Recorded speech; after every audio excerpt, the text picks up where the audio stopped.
Okay, again, to understand poems, John Donne's poems, his love poems, and these metaphysical poems, you have to understand the context in which he's writing, what he's writing against. So let's just take some context for women's constancy. Would be the idea of Donne is rejecting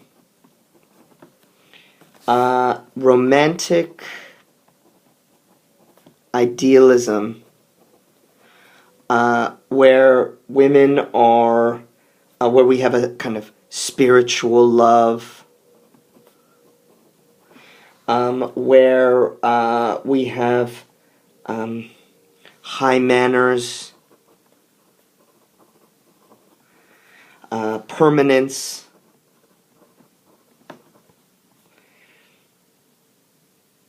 We don't have unfulfilled longing. We have the practical, in many ways, physical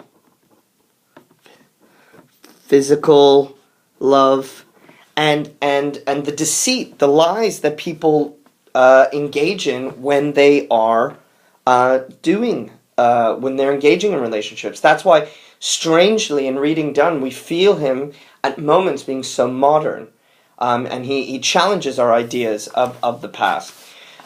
Here we have a woman that has loved. They've been in a relationship for a day.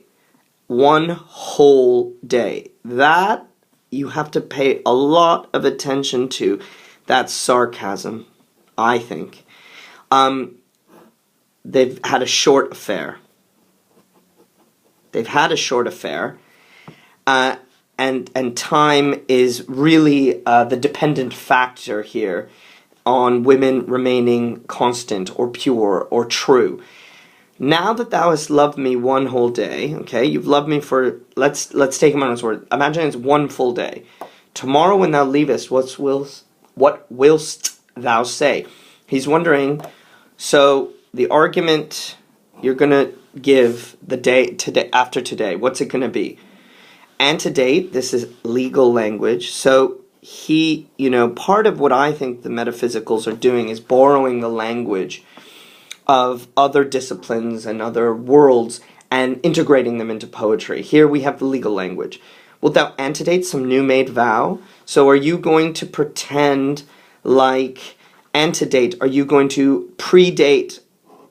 Are you going to predate some promise to someone else? Or say that now we are not just those persons which we were? Or are you going to make a technical argument and say, we've changed? Are you going to say that? So you get all this, these options. Or that oaths made in reverential fear of love and his wrath any may forswear. So love creates an awesome fear, a reverential, a praiseworthy fear, and love has wrath. There's anger and revenge almost implied with love, which is definitely maybe what this poet's engaging in is anger of feeling turned about. And so he already says, if you've made a promise under compulsion or fear, that's not real. Anybody can make that. So it doesn't count. Is that what you're going to say? Or, as true deaths, true marriages untie, so lovers' contracts, images of those, bind but till sleep, death's image them unloose. Okay, here we go. Then we're going to have to unpack, as with a lot of these elaborate comparisons. So, if we die true, I wonder what true here means. That's something to think about. It might be a pun on death. Death being orgasm. So, true death would be actually dying. If actual deaths untie actual marriages, so death lets marriages end, if that's true, is it that lovers' contracts, which are like life, like marriage, just last until we fall asleep, which is kind of like the image of death? So is it that just when we sleep, it is over? The love that we have. Or, so you get this, or your own end to justify for having purpose changed and falsehood. You can have no way but falsehood to be true.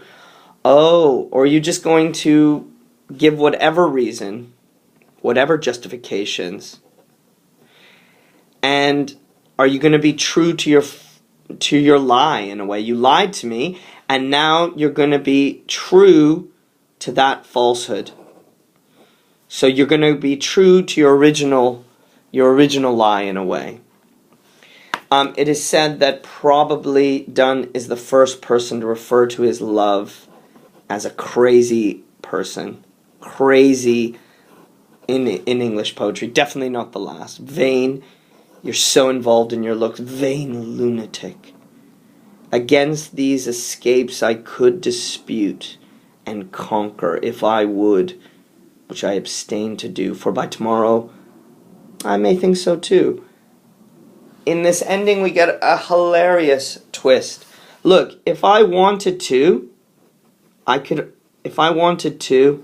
argue with you.